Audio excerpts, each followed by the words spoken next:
Hi, we're Wes and Katie Peacock. We work with Wycliffe Bible translators in Ghana, West Africa, with the Nkonya people. Nkonya is a language group of about 30,000. Nkonyas hold firmly to the distinctives that define them as Konyas: their land, their language, their customs and chieftaincy system, and their gods and ancestors. To translate the Bible into the Nkonya language is to move the message of the gospel from being a foreign import into the insider status. God is not an outsider. He is Nanabulu, the Creator, our Father in heaven. Jesus is the sacrificial lamb that takes away the sins of the Nkonya, as well as the rest of the world. An Nkonya Bible translation signals loud and clear that the Christian God understands and speaks Nkonya. If you pray to him in Nkonya, he will hear and answer. Nothing brings that clearer than translating the Lord's Prayer into Nkonya and setting it to traditional music and drumming.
Right now, we work remotely from Red Deer. That allows us to be near our grandchildren and children. We also have a foster son in Ghana. Christian graduated from university this fall. We work with a team of Nkonya Bible translators: Emmanuel Lache, Foster Ofori, and Ella Abochi. Emmanuel is the team leader. You seem to be spending a lot of time typing on your computer at the end of the dining room table. What's that all about? Well, I'm checking the Nkonya translation drafts, writing comments on changes needed, and emailing them off to the Nkonya team in Ghana. They make changes in their master translation file that we keep on a computer program called Paratext and send the corrected text back. Paratext keeps the newest version of the translated text available to us in Red Deer and the team in Ghana. 3 years ago, the Nkonya Translation Project partnered with the Seed Company, which is a Wycliffe funding organization. We stepped down as managers, and I stayed on as an exegete, checking translation drafts and writing up individual corrections. A big bonus in partnering with them was that we got regular consultant help.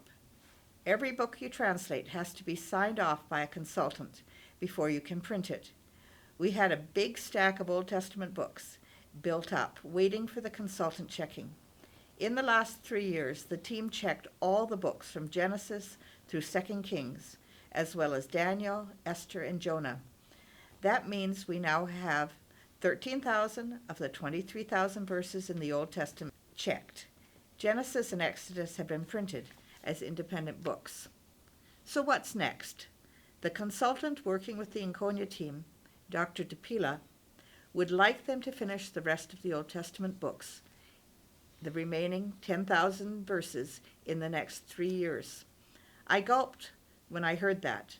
Isaiah is ready to be consultant checked, but most of the rest of the books are only in first draft, and 3 of them, including Job, have not been drafted at all. Still, finishing the Old Testament on our shift is very appealing, and the Nkonya team is keen to go for it. We would appreciate your prayers for health and strength and unity among the team in this push.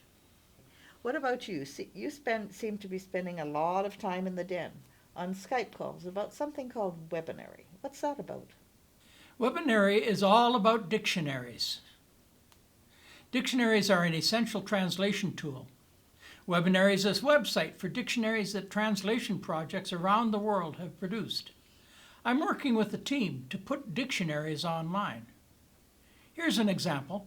The Nkonya word awitole means to be generous. The Nkonya dictionary started as a text file with markers to indicate the various parts of the dictionary entry. We collected definitions and example sentences. We imported the Nkonya dictionary into a program called Flex. Flex allows us to edit the dictionary and output it to Webinary and also as an app for smartphones. Is it frustrating to do translation at a distance without face-to-face contact? Yes, sometimes, but it doesn't mean that meaningful contact doesn't occur. Let me tell you about David Oduro. Oduro is one of our students. He was essentially an orphan, raised by his grandmother. He had tremendous drive to make it. With the help of sponsors, we paid his way through the high school and university where he studied human biology. He really wanted to go into medicine. While he had good marks, he didn't have the straight A's that he needed. Instead, he was posted to a small rural junior high school under a government make-work program for new university students without jobs. Unfortunately, the promised monthly stipend was rarely paid, and a permanent position did not seem forthcoming. After 2 years, he was getting desperate. He asked us to send him back to university for further studies, but the proposed program was more than we could fund. What to do? We sent emergency cash infusions from time to time, but we certainly couldn't lean on the government, and we had no friends in a position to help him to find a job. David was in a difficult place, and I had no answers, none at all. Just at that time, I was checking through the book of 2 Kings, and in chapter 3 I reached the story of how King Jehoram of Israel invited King Jehoshaphat of Judah and the king of Edom to go to war with him against Moab. They took a roundabout way through the desert, and after 7 days, they hit a major crisis. There they were, stuck in the desert with their armies, and they ran out of water for the men and for their animals. At Jehoshaphat's insistence, they consulted the prophet Elisha, and God sent them a message. Thus says the Lord, you shall see neither wind nor rain, but the wadis shall be filled with water, so that you shall drink, you and your cattle and your animals. This is only a trifle in the sight of the Lord, for he will also hand Moab over to you. Then the next day, about the time of the morning offering, suddenly water began to flow from the direction of Edom until the country was filled with water. They drank and their animals drank, and God gave them victory in the battle. As I read, this is only a trifle in the sight of the Lord, I felt urged to send the story about this and these verses to David in Nkonya as an encouragement, while feeling very much as though he too was stuck in a desert without water. Ini mo tukaribi iji nanabulu ansito. This is only a trifle. What I didn't know, that just about the time I sent the files, he saw an ad on WhatsApp for a job in the capitals, in the regional capital, as a junior high school science teacher, and applied. 2 weeks later, he had a letter of appointment in his hands. Indeed, this is only a trifle in the sight of the Lord.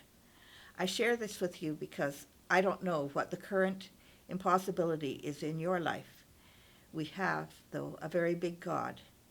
And for myself, can we finish the rest of the Old Testament in the next 3 years? I don't know. But I do know that this is only a trifle in the sight of the Lord. And do you have any last words that you want to say?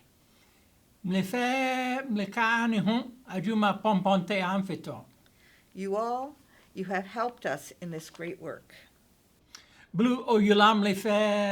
God should bless you all.